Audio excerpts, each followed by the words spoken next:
to Inside Number 23, my podcast, which is all about knitting and sewing and generally living the most crafty life possible. My name is Katie, and you can find me pretty much everywhere on social media as Miss Lavelli.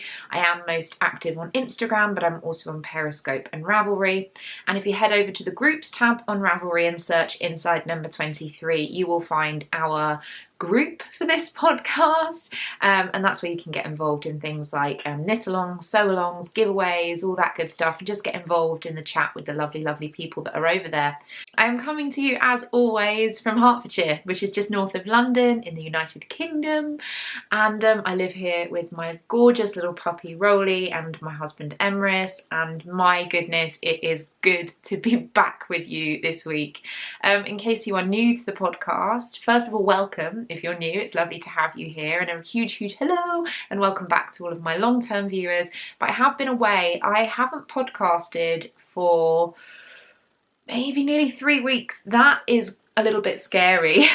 It does feel a little bit odd to be back with you, I'm not gonna lie. I feel a little bit rusty, so forgive me if this episode feels at all clunky, but I have been on holiday. I went on a family holiday with my parents, my husband and my brother. We went to Orlando in Florida and it was amazing, but more on that a little bit later. Right now I just want to say I'm so excited to be back with you. I have missed talking to you and I have so much to share with you. It's kind of insane.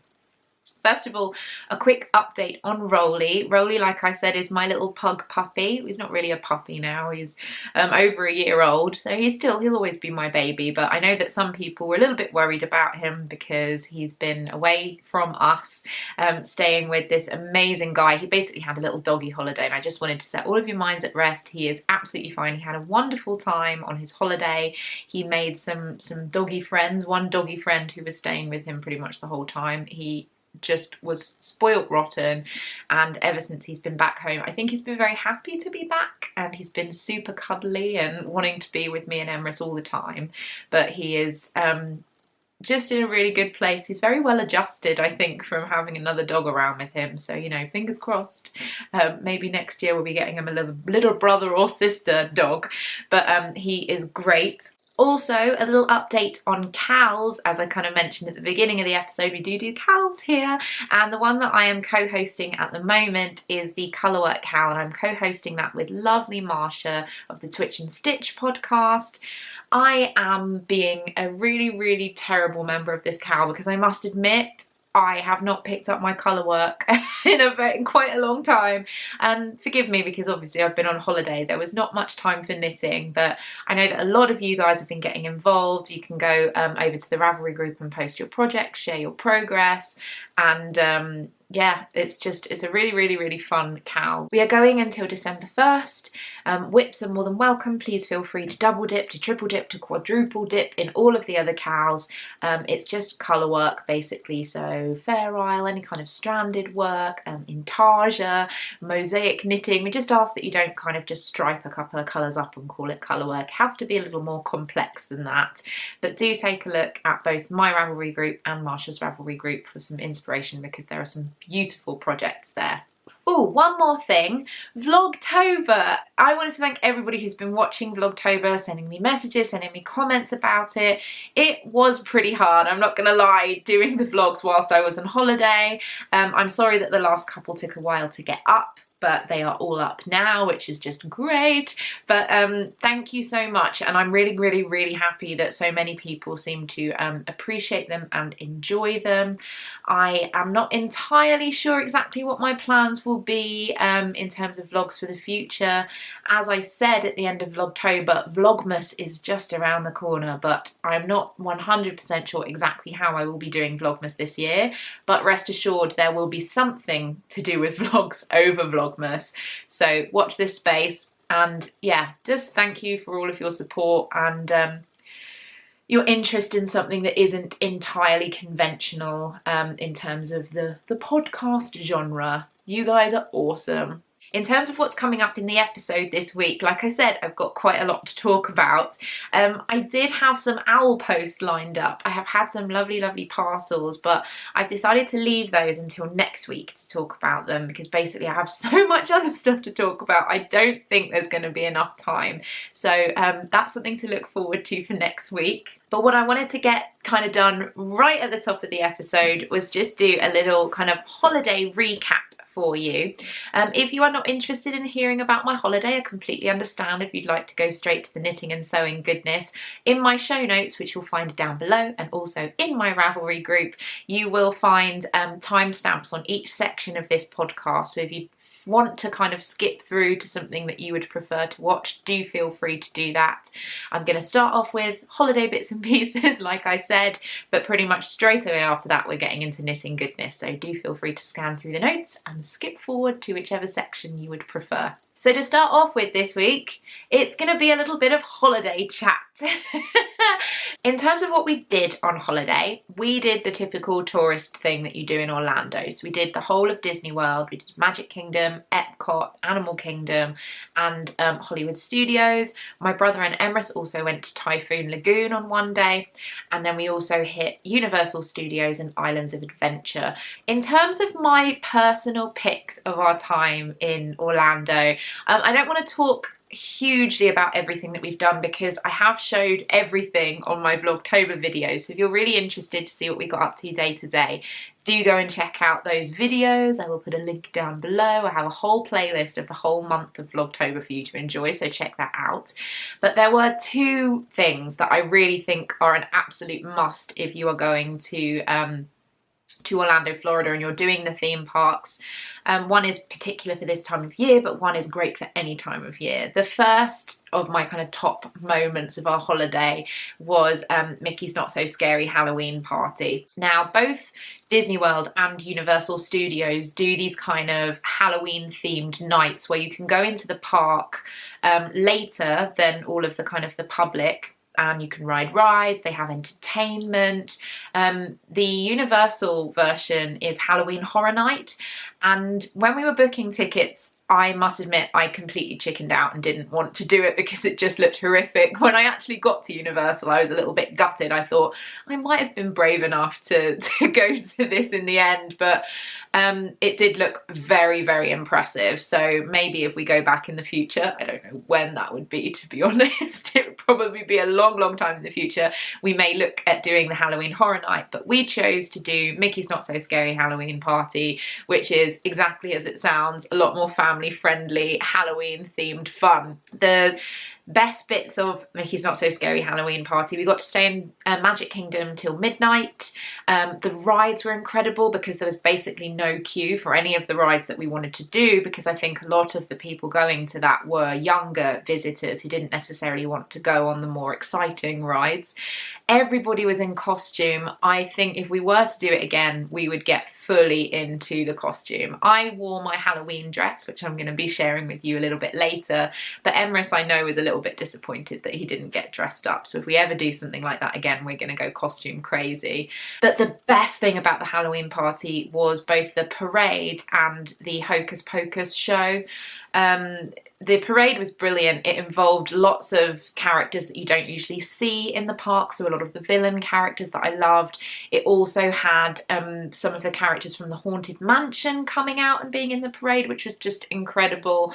And it was just really magical having all of these spooky characters in the dark coming out and parading around. It was fantastic. The Hocus Pocus show blew me away. It was incredible. I loved it so much, and I'm a big fan of the film. I know that a lot of you guys are, but if you ever get the chance to go to Mickey's Not So Scary Halloween Party and see that show, I could have watched it. I think it was on 4 times. I could have watched it every time and not gone bored. It was brilliant. So yes, suffice it to say, I loved Mickey's Not So Scary Halloween Party, and it just was one of the most magical moments that I've ever had at a Disney park. and I've been to quite a few, so that's saying something. My other top pick is completely unsurprising if you know anything about me, and that was, of course, the Wizarding World of Harry Potter at both Universal Studios and Islands of Adventure. I have no words really for how incredible it was. It was one of the most amazing parks that I have ever been to. The idea of the two parks is that you have in Universal Studio Diagon Alley and King's Cross. They have some rides specifically there, but you can get the train from King's Cross through to Islands of Adventure, the park just next door. And when you're there, you are in Hogsmeade and at Hogwarts, and there are different rides and shows and things around that area. So it's just a really, really clever idea, and I loved it. I think that Universal really, really showed Disney how it was done with the Wizarding World of Harry Potter. The details were incredible. So much thought had been put into everything, and out of the two, I would say that the Universal Studios part was my personal favourite, and that was because in comparison to Hogsmeade, where you couldn't necessarily go into every single shop, in Diagon Alley, the entire place was immersive. So you could go into each individual shop, you could buy things, people were using their wands that they can buy. They have interactive wands that can make spells happen in different areas of the park. They also had Nocturne Alley, which was really super creepy, and it was just so well thought out, and you can tell, I really don't have words to explain how amazing it is. I would really recommend that you take a look at some of my Vlogtober videos if you're interested in seeing it in more detail, because in those I can really kind of get in and show you the details of everything. The food was incredible. We ate at both the main restaurants, so at the Three Broomsticks and the Leaky Cauldron. They both do different kinds of food. They're very British themed, which was quite lovely for us because they were very, very good, very legit kind of British meals like shepherd's pie and toad in the hole, Cornish pasties, that type of thing. So they were great. Also, of course, butterbeer, and I tried frozen butterbeer, which is the kind of butterbeer that is not available in the UK at the Harry Potter studios that we have here, so that was really great. My other personal favourite when it came to food was the ice cream parlour, which is Florian and Fortescue in Diagon Alley. Did some of the best ice cream I have ever had in my whole life. I had some peanut butter and strawberry ice cream, and I'm still having dreams about it. It was that good. The two rides, the two main rides, there's one in Universal, which is Escape from Gringotts, and the Forbidden Journey is the one in Islands of Adventure. I would say I preferred the one at Universal, the Escape from Gringotts, because it's a little bit more comfortable to ride. I did find the Forbidden Journey, which you're supposed to be flying throughout the majority of it, and it did make me feel a bit seasick, but it was still really, really well done. And the lovely thing about both of those rides is that when you're queuing, the experience is fascinating because there are things for you to look at, there are things for you to do. It's just brilliant. Honestly, if you ever get the chance and you are a fan of Harry Potter, or even if you just, you know, think Harry Potter's all right, if you actively disliked it, you probably wouldn't enjoy Wizarding World of Harry Potter, but I think it's got something for everyone, and I could have stayed there for days and days and days and days. I'm going to stop raving about Harry Potter now because it's getting a little bit embarrassing. While we were on holiday, I was lucky enough to pick up some little bits and pieces. So before we get on to all of the knitting and the sewing, I'm going to do a quick holiday haul because I am really, really happy with all of the little bits and pieces that I picked up. Now, I have said on this podcast many a time previously that there are two things that I really cannot leave behind if I see them in shops. One of them is notebooks, and I was very good with notebooks. I didn't buy any on this holiday, which was pretty tough. But the other that I have managed to acquire several more of during this holiday are mugs. I love mugs. I drink a lot of tea and I've now started drinking coffee at home as well, so I'm always using mugs, and they just had an incredible selection of them at both Disney World and Universal Studios and Islands of Adventure. So I picked up.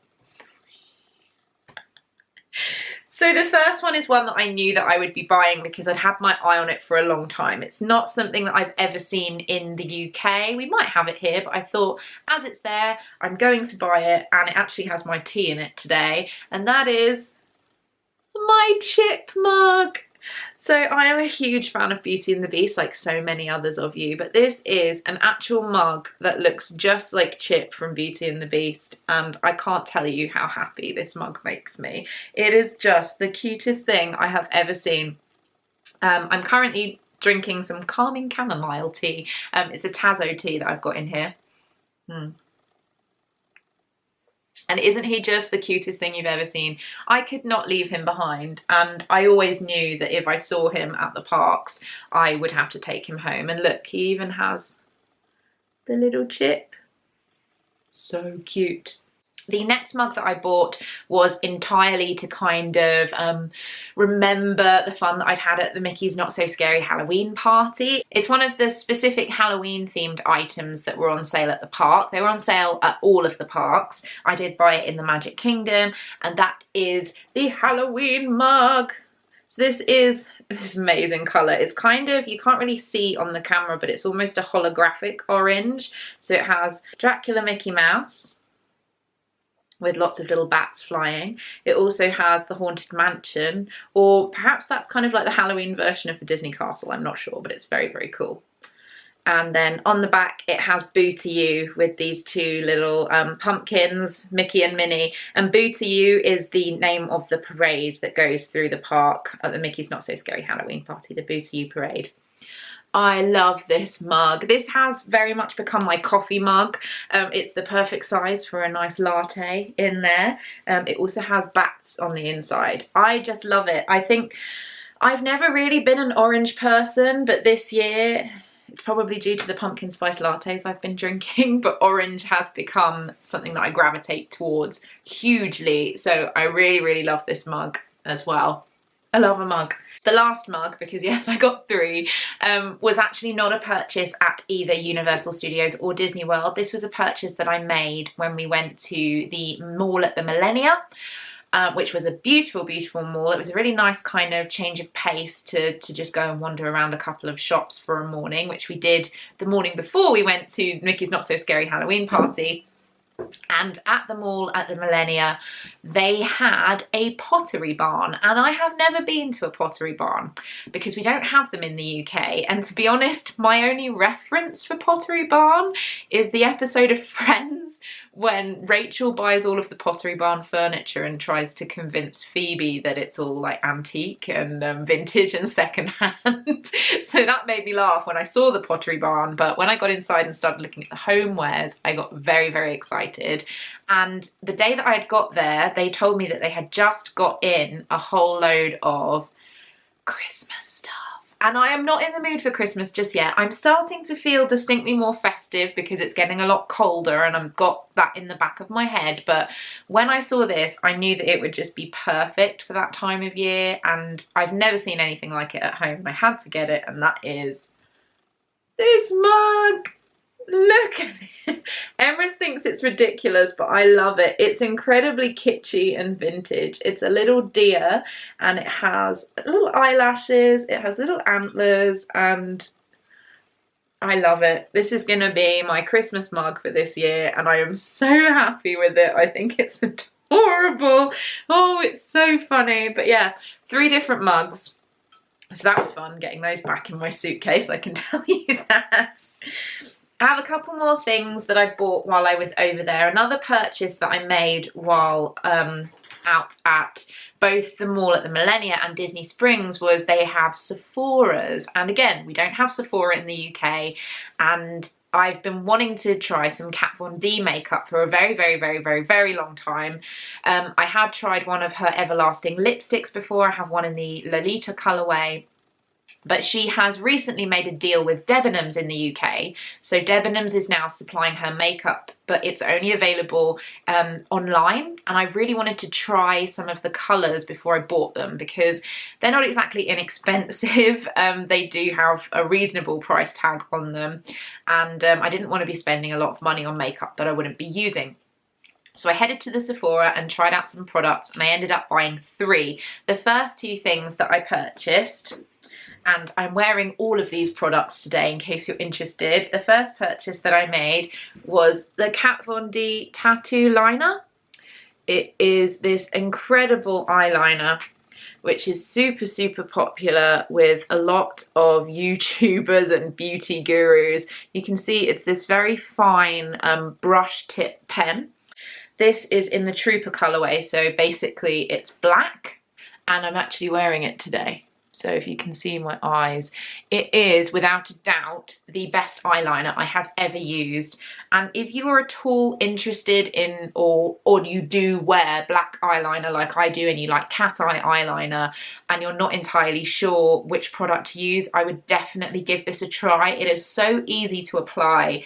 And it's waterproof, which is always handy. So if your eyes water, it's not going to run everywhere. But it gives such a distinct and sharp line.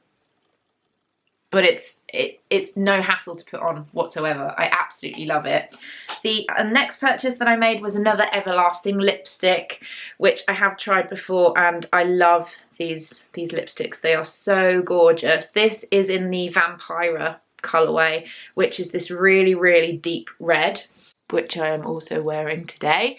This is the red lipstick. I have had this on since about 10 o'clock this morning, and it's now close to 3 o'clock. So it really, really is everlasting. I have not had to top this up at all. I've been drinking a lot of tea, and I've also eaten my lunch, and it has not budged, and I love it. It is an interesting kind of formulation it goes on, and it's quite smooth and buttery. It dries very, very quickly, and it does dry with a matte finish. So the only thing I would say if you're thinking about buying this lipstick is you may want to either use a lip primer if you're not used to matte lipstick, or maybe pairing it with something that's got a bit of balm or gloss in it, because it does dry very matte, and it is kind of uncomfortable if you're not used to matte products. But if you are, it's amazing. It comes in a fantastic array of colours, and I love it. Excitingly, I was able to purchase some of the Lock-It foundation as well. The first Sephora that I went to actually didn't have the colour that I wanted in stock, but by the time I got to the mall, I was able to find the exact colour that I wanted. This is the Lock-It foundation. Don't you just love her packaging? I think it's really cool. The colour that I got is called Light 42 Neutral. It is super, super pale, and I love it. I've never got a foundation that doesn't make me look orange or pink, and my skin is very kind of cold naturally, so it has more of a cold blue undertint to it, because you can pretty much see all of my veins through my skin because it's so pale. But this is amazing. I'm still kind of getting used to the appliance of it. It is quite thick, so you do have to apply it quite quickly, but I love it for the coverage it gives. It's beautiful. I'm so happy with it. So yes, I am 100% a Kat Von D convert, and I love her makeup, and I cannot wait to be able to try some more, and I feel a lot more confident to be able to order it online now, which is awesome. The last bits and pieces that I got on my holiday, unsurprisingly, all came from the Wizarding World of Harry Potter.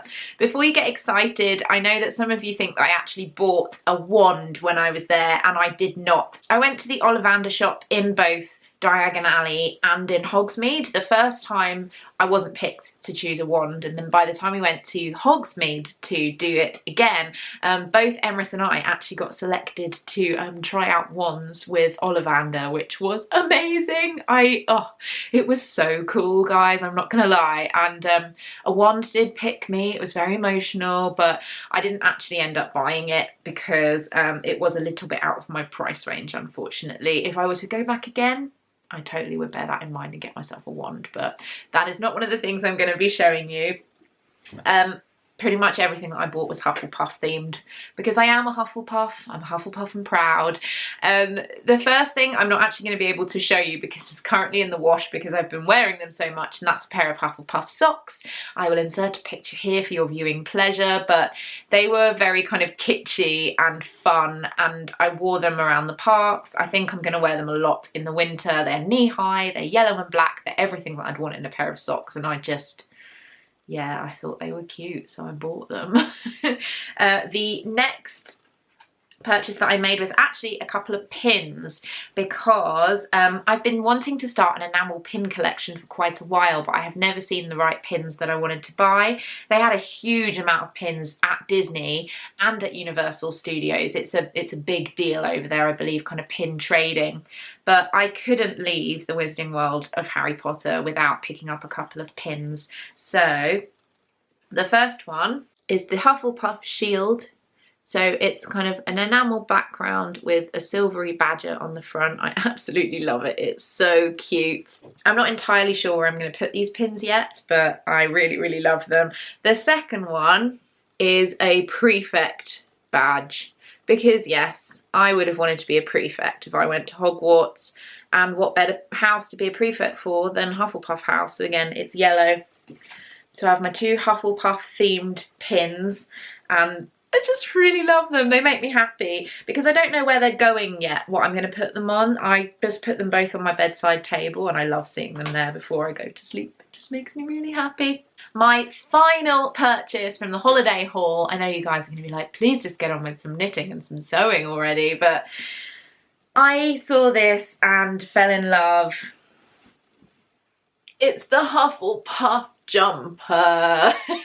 This is just a lovely, soft, super soft jersey sweater. It has a lovely bit of fluff on the inside. It's nice and warm. I liked it because yellow doesn't really suit me because I am so pale. Any kind of pastel colours or even kind of paler colours drain me utterly. I look much better in kind of stronger tones. So I loved this because I can represent Hufflepuff with my yellow and black, but the actual jumper is grey, which suits me a lot better than a bright yellow jumper would. Also on the sleeve, it has the Hufflepuff crest again. It's so cute with the little badger. And I have been wearing this a lot. It is really comfy. It is really warm. I think I'm going to be wearing it a lot now because the weather is getting so horrible here. It's a great dog walking jumper as well. I can just kind of pop it on and pop a coat over the top, and I am as snug as a bug in a rug. And that is everything that I got on my holiday, you guys. I did well. I made out like a bandit. It's funny because I bought a lot more than everybody else, but that's just because I can't resist the merchandise, particularly when it's Harry Potter themed. And with that, let's move on to some crafty talk, shall we? Because I think I've been talking about the holiday for much too long. So I'm going to start off the more creative section of the podcast this week with what am I wearing? And of course, I'm wearing my Chuck sweater. For those of you that do not know Chuck, this is the Chuck sweater. It's a pattern by Andi Satterlund, who is one of my all-time favourite designers. She's incredible. I made this in a Knit Picks worsted weight yarn, and this is the cadet colourway. Let me just pop up very slightly to show you the whole thing. It's a little cropped sweater, and it is super comfy, and I absolutely love it. It's one of my most kind of reached for items since I've been back in the cold UK. Another thing that I'm wearing, and I'm going to do my best to try and show you this, I'm wearing woolly socks. So I started knitting socks just this year. I've never really knit socks before, and I haven't worn any of the socks that I've knitted. But now that it's cold, I have been getting a pair of my woolly socks out every day to wear, and it's been making me so happy. This particular pair, that I'm not going to break my neck by getting them out for you again, are just made with some regis yarn. They are the Hermione's Everyday Sock pattern. Gosh, there's a lot of Harry Potter references going on in this episode today, but yes, they're Hermione's Everyday Socks, which is a lovely, lovely pattern. To be honest, I think if I were to knit these again, I'm going to use less stitches.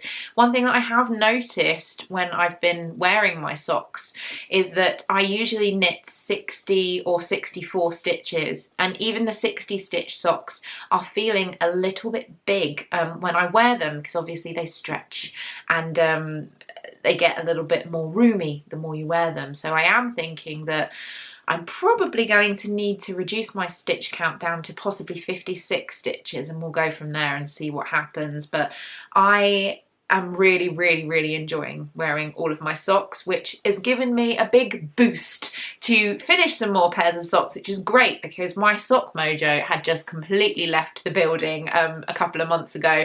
So that is making me very happy, because as you can see, I have a wide selection of sock yarns that are just crying out to be knitted into something amazing. So that was what am I wearing, but I think it's about time that we move on to what's on my needles.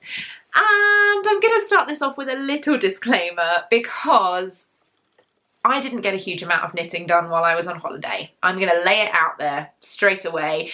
The temperatures that we were kind of experiencing were a lot hotter than I'm used to. I'm the type of person who tends to hide away as soon as it gets hot here at home. So walking around in the blazing heat every day was pretty exhausting. Plus just the walking itself was exhausting. The amount of steps that I did over the time that we were in Florida is insane. So I was very tired, I was very hot, and by the time we got back to the hotel in the evening, I pretty much just passed out. So very little knitting actually got done. But I do have some progress to share with you on a couple of projects. So let's get on with it, shall we? So I may not have made a huge amount of progress on my kind of projects that I've been working on so far, but I do have a little bit of exciting kind of stuff to share with you, because I have a hoe, and it's a sock hoe. See, I told you I was into orange, right? This sock was a complete and utter surprise to me, because I was sure that during my time away I would want to work on my sweater and my cardigan that I've been working on, because that's all I've really had eyes for the weeks leading up to holiday. I just wanted to knit sweaters all the time, and socks were the last thing from my mind. However, on Halloween, Emrys and I decided to watch some scary movies when we got home, and I thought this is the exact time that I want to knit on a pair of socks. And luckily, I had brought with me an incredible skein of yarn that was very kindly given to me as a birthday present by the dyer, and this is Kate of Hand Dyed by Kate. This is the yarn, this is her pumpkin spice latte colourway, and I popped this into my suitcase at the last minute because I thought, what if I want to knit some pumpkin spice latte socks? And it's a good thing that I did, because I loved knitting with this yarn. The pattern that I used, I couldn't have knitted a different pattern with this yarn. It was always going to be this one, is the I Love You More Than Pumpkin Spice socks, and these are by the lovely Cece Almond of the Geeky Girls Knit podcast. I'm going to take this off the sock blocker so I can actually show you the pattern on my hoe. Half finished object, by the way, if you don't speak the lingo. Because look, it's a little difficult to see, but the centre cable is designed to look like a row of pumpkins which sit down your foot, and they are amazing. I love this pattern. It took me a little while to get my head around exactly what was being asked of me with it. I'm not going to lie, it took me maybe a couple of minutes of finagling to work out exactly what I was supposed to do. As soon as I'd worked it out, it was very easy to memorise the pattern, and I finished this with almost no reference to the pattern at the end. This was also a toe up sock, and I usually go cuff down, so it was interesting. But the really interesting thing is that the fit of this is actually better than almost any other sock that I have made before. I don't know whether that's to do with the whole toe up construction, or to do with the fact that it does have a lot of ribbing in it, so it's quite forgiving in terms of size, but it fits beautifully. I love it. I haven't yet cast on the second one, but I'm going to do that this evening because I'm determined not to have second sock syndrome. as I have with a lot of socks recently. On Kristen of Vine Yarns and the Yarngasm podcast, her most recent episode, she showed off kind of all of her poor little orphan socks. And Kristen, I am right there with you. I'm not going to get them out in this episode because otherwise we'd be going on forever, but I have a lot of orphan socks as well that are in desperate need of mates. So I don't want that to happen with my lovely pumpkin spice latte sock. So I will be casting on the second one soon, and I hope that I will get that done within the next week, and then I can wear them because I love them, and they are helping me with the fact that the pumpkin spice latte is no longer at Starbucks. It's so sad. The Christmas drinks are fine, but they're just not pumpkin spice lattes, are they? Yeah, I can't remember the last time I actually finished a sock, so for me that's pretty good going. Moving on from hose to whips or works in progress, and I am going to start off with, I love it. See, this is funny because I haven't really done that much work on these projects recently, but the second that I get them out, they make me very happy. The first one is, you know, go from pumpkin spice latte socks to my pumpkin spice cardigan, and this is the Blaster cardigan by Andi Satterlund. Can you tell? It's like we've got a theme going. This is the Blaster cardigan. It's a little creased because it's been in the project bag, and the project bag was in a suitcase, so it is a little bit smushed. I'm going to stretch it out a little so you can see the detail on the end. How incredible is that? Look at it. All these eyelets make me so happy, I can't even tell you. But as you can probably see, that means I have finished the entire body of the cardigan. So this is knit in one piece. Eventually you do have to kind of cast it on in little bits and pieces, but then you knit it all in one, and it's gorgeous and I love it. So I'm at the point where I need to cast on the sleeves, which is where I gave up because I was so tired, like I said in the hotel. I did try and cast on the sleeves a couple of times. My brain just was not having it. So at the moment I have kind of a little vest going on, which is pretty adorable. I could just wear it as a little vest, couldn't I? Oh, hello. But it does need sleeves. This yarn, by the way, is Eden Cottage yarn. Their Boland DK. It's so soft and squishy and gorgeous. And this is the Autumn colourway. Again, orange, orange, orange socks. I'm clearly just, I have orange on the brain. So it did get very little love, I'm sad to say, actually, on our holiday, which is terrible because I love this so much. It's beautiful. But now that we are home and I'm back in the cold weather that makes me want to curl up with knitting and a hot drink and a nice movie, I'm pretty sure that this will be off the needles soon. I hope so, because I have a lot of plans for new projects that I want to cast on in the near future. And I know that as a responsible knitter, I should really clear everything off my needles before I cast on new things. So this needs to be finished. Firstly, because it's beautiful and it deserves to be finished and I want to wear it. But secondly, it means I can cast on something new. So I love it.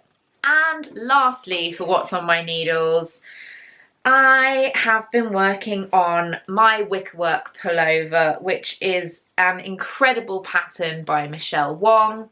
And when I last showed this to you, I'd done a couple of repeats of the pattern, and I do feel like I've made a fair bit of progress. Here it is. Do a little dance under this, but this is the wickerwork pullover. Isn't it incredible? Look at that incredible pattern. I love it so much. Oh, it's gorgeous. This yarn as well is an absolute dream come true. It is Quince & Co. Lark in the honey colourway, and it is just stunning. I adore it. So squidgy and beautiful. It's the same yarn that I used for my void shawl, which is pretty much my go-to neck covering for this time of year, and I love it. I am still on the back piece. I haven't got any further than that, but the this is how much I did just this morning. So it knits up very, very quickly. So I think now that I'm back home again and that I can give it more time and really commit to it, it shouldn't be too long until I have quite a lot of these pieces off the needles. It's just one of those things that now that it has got colder, I am dying to have this to wear, because I just know I would wear this all the time. I would throw it on over everything, and it's gorgeous. This actually was what I took on the plane with me when I went on holiday, which is interesting because obviously, as you can see, has quite big needles. But I specifically bought these interchangeables so that I could take the needles off, put stoppers on the end of my circular needles, and then store those needles separately just in case there were any problems with me taking the needles on the plane. And one thing I would say, I didn't experience any problem whatsoever with getting these needles on the plane. They are wooden, so maybe that was it, but I was nervous because a lot of people had kind of said, oh, some people don't let knitting needles on at all, and I thought that would be awful if I couldn't knit on the plane. But I also took my pumpkin spice latte sock, which was on a pair of Knit Pro fixed symphony needles, fixed rather than interchangeable, 2.25mm, which I thought would look a lot sharper, but they went through searching both in the UK and in the States with no problem whatsoever.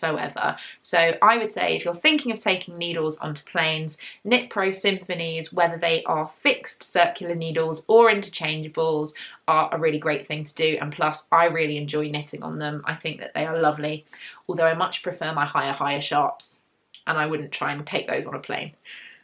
Because I think that might be pushing it a bit. That's everything in terms of knitting this week, but I think it's time that we move on to sewing, to sew what, because my goodness, I have a lot of sewing to share with you this week. So on my last episode, I was talking about various things that I wanted to get sewn before I went on holiday. In particular, I wanted to have some kind of Halloween themed bits and pieces to take with me, and I managed to get a lot of sewing done before we went on holiday, and I'm really, really glad that I did, because it kind of made it for me a little bit to have all of these really special items of clothing. And obviously, being in the States as opposed to the UK, people, I think, in America in general are a lot more likely to comment if they like what you're wearing, much more so than we do in the UK. We don't really tend to do that as much over here, just differences in culture, I guess. But it was really nice because people did make comments on my outfits, and it made me really proud and really happy, because I love the pieces that I managed to put together.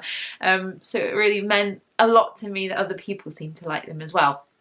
But without further ado, let me show you my finished objects for sewing, yay! So first of all, is actually not a garment. This, I love this so much. It's actually a project bag, which I made with some of the fabric that I got from the Knitting and Stitching show this year. And it is my Halloween kind of House of Horrors project bag. And I love this, you guys. I am so happy with it. I didn't actually use a pattern. I just kind of cut the fabric into two big squares, pretty much. I also did a kind of two coloured bags. So the bottom is just some black fabric that I had in my stash, and the reason that I did that is that I did want this to be like a sweater sized bag, a good sized bag to have a sweater or a cardigan in it, because that does seem to be more what I've been working on recently, as I said before. And yeah, just kind of sewed it together, made a little box bottom in it. But the thing that I love about this more than kind of other project bags that I've made in the past is that I used just some wadding, so like quilting batting on the insides. I just tacked it down to the main fabric of this, and it's just so squidgy and gorgeous, and I love it. I put a little tag on it so I can hang my my scissors, my little snips on there. The other thing that I did was I did put an internal pocket in the same fabric that I used for the outside. I've been using that for my knitting needle, tightening tools, and also my tape measure. So that's been really nice to have a place for that to go.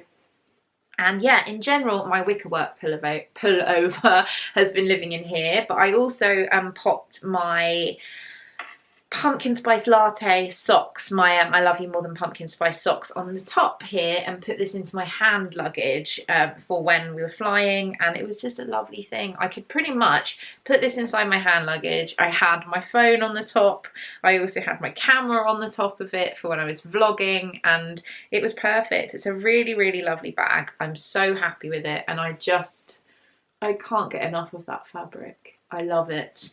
I do have another piece of fabric from the same stall. It's similar, but it does have different pictures on it than this one. So I'll probably be making myself another project bag in the near future, you know, so that I've got a pair of horror themed bags. It felt very appropriate as well for when we were at Universal Studios because of all of the classic Universal monsters, to have that bag with me when we were on holiday. So all in all, the planets just aligned and it was perfect. But moving on now to the good stuff, to actually some garments that I managed to get sewn up in time for the holiday.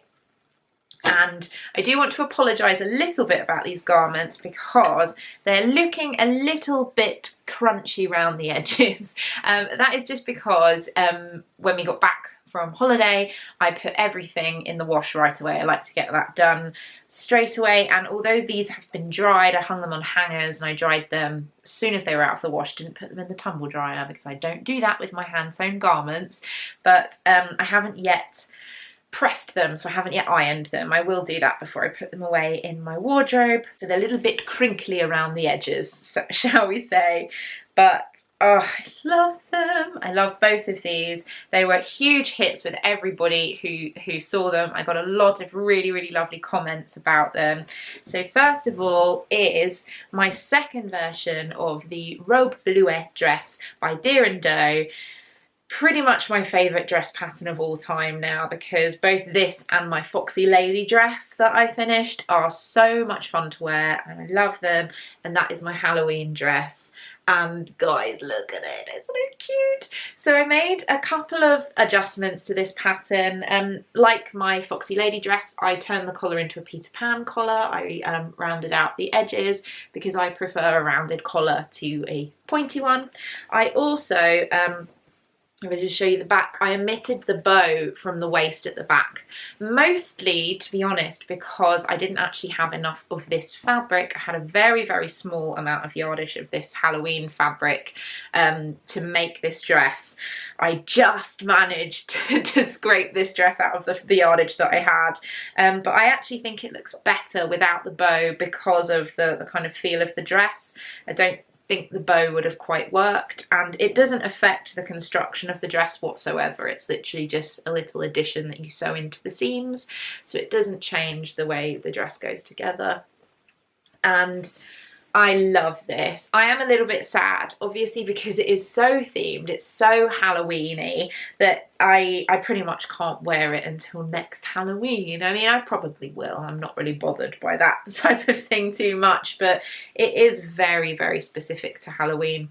I just know that next year I will absolutely wear it to death throughout September and October. I'm pretty sure I could wear this until the end of November without really feeling weird about wearing a kind of Halloween themed dress. I would say in terms of the pattern that I used, the Robe Bluet by Deer & Doe, I had a couple of concerns when I first used it because I said that the pattern instructions in places were a little vague.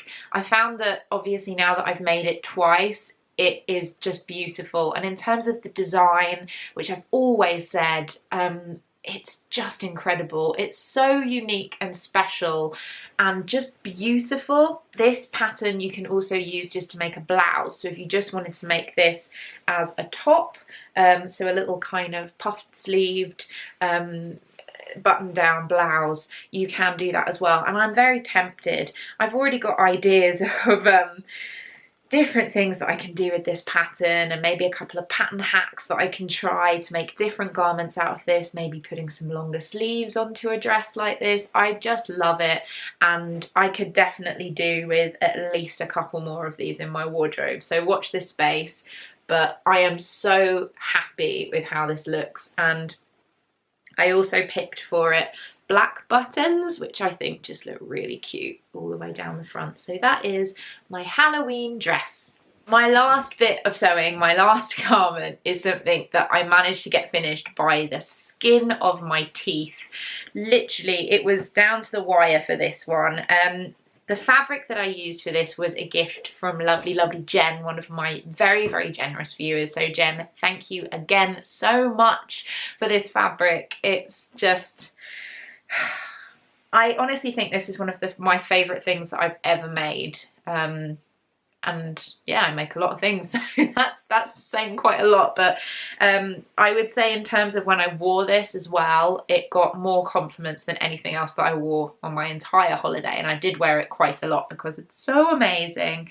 The fabric is this kind of cutesy Halloween pin-up fabric. So there we've got a little witch on the moon. Again, apologies about the creased fabric, still needs a good iron. And little devil on the bottom there. And what I made was a gathered skirt with pockets, obviously, because I love pockets.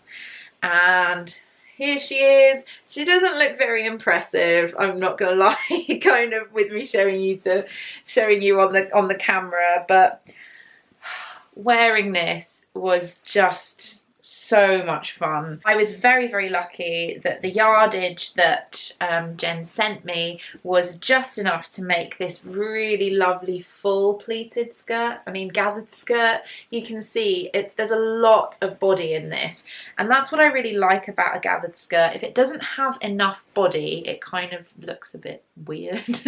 But I also added pockets, so there's my pockets again, good old black fabric. I also used that same black fabric for the back of the waistband because I didn't have quite enough to do the whole skirt and both sides of the waistband, but it's just gorgeous. I also popped a zip into the back. This is just a regular zipper, nothing fancy, so that quickly on the machine. In terms of finishing for the hem, I just serged the hem and then sewed straight through on the machine, and it's perfect. It makes me happy. It really, really does. I'm very, very, very happy with it, and it's nice because now I know if I find some fabric, some kind of over-the-top print fabric that I really like, I know that I can just buy some of it and run up one of these, you know, super quick, and this is something that I'm going to wear all the time. Again, a little bit sad because it is super, super specific to do with Halloween, maybe even more so than my actual Halloween dress, because I mean, witches and cats and broomsticks and pumpkins, but I love it. I'm so happy to have it. It brought me so much joy when I wore it on holiday. This is the skirt that when I met Beetlejuice at Universal Studios, he said that he really liked my outfit, and he thought I looked perfect, so if Beetlejuice says it, then it must be true. But if you're interested in running up one of these yourself, I basically use the pattern from the Tilly and the Buttons book, which is Love at First Stitch.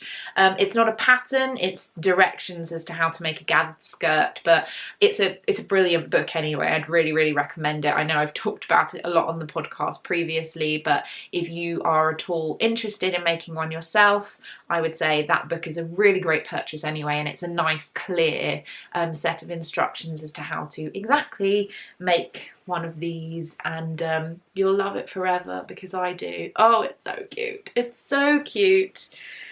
And yeah, I am so excited about sewing up some proper autumn winter garments. I have a whole bunch of fabric that I haven't used for a while, and I have big plans of getting a coat sewn in time for winter, getting some more dresses sewn up because I do tend to live in dresses and tights and thick leggings throughout autumn and winter, and I'm so excited about it. I do have a couple of patterns on order.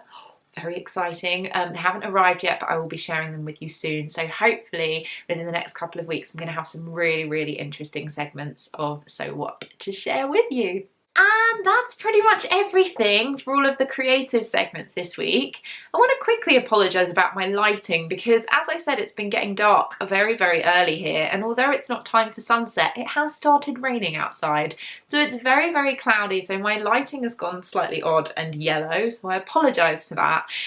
But we're going to move swiftly on to the final segment of the podcast this week, and that is General Waffle. General Waffle. And for this week's General Waffle, I am going to do something nice and short and sweet for you. I appreciate this has probably been a relatively long episode, but in terms of what I'm going to waffle about this week, it's some exciting things that are coming up in the near future.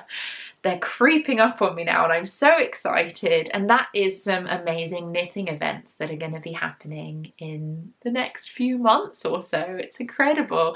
So there have been a lot of amazing knitting events going on in the knitting world recently. There's been Rhinebeck, there was Yarnporium this last weekend. I didn't get to go to either of those and that was really sad. I know that back at the beginning of October there was Knit City, and I get really, really jealous. I love knitting events and I want to get to as many as possible, and I am super excited because I'm going to be attending not one but two incredible knitting events very, very soon. The first one, I have talked to you guys about that previously, and that's Vogue Knitting Live in New York in January.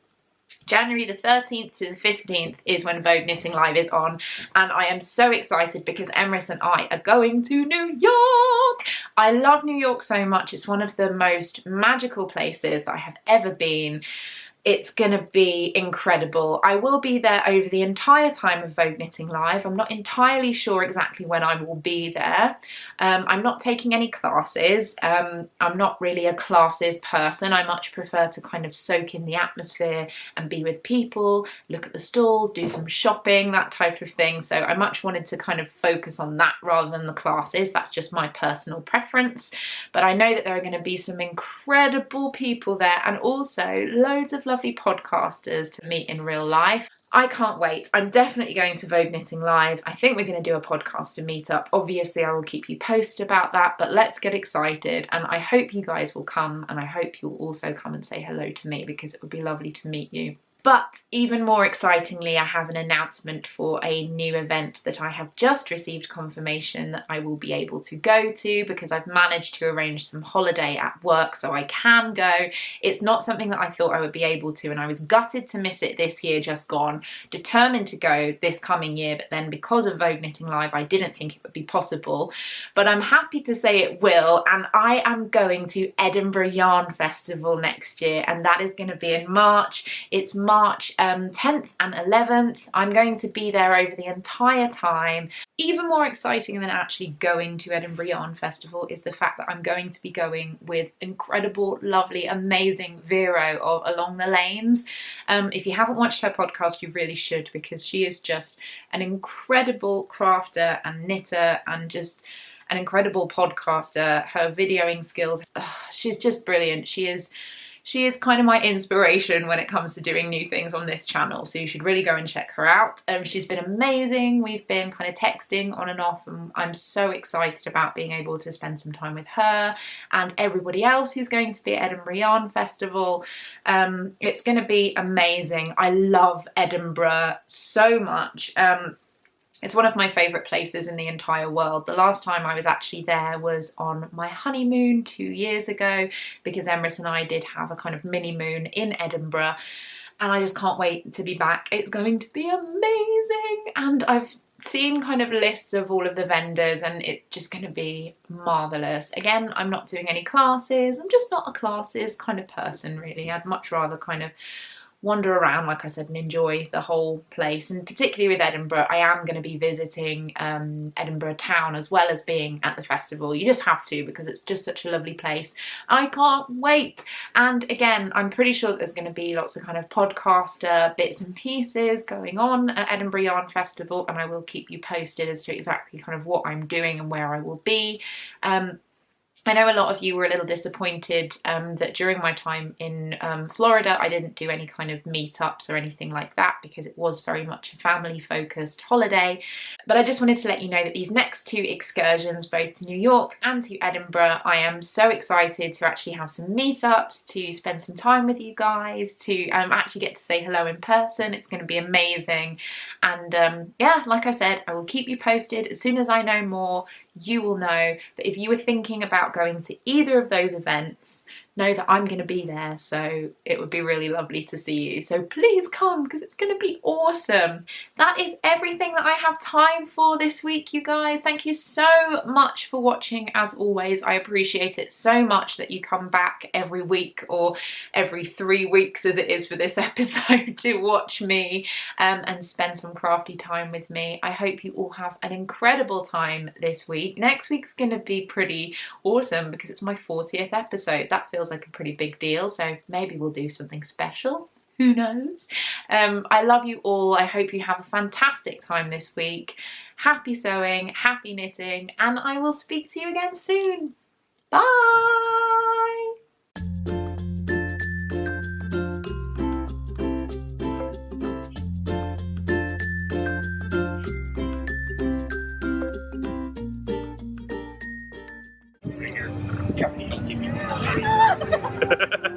Thank you so much. You made it nice. Oh, thank you. I want you to dress.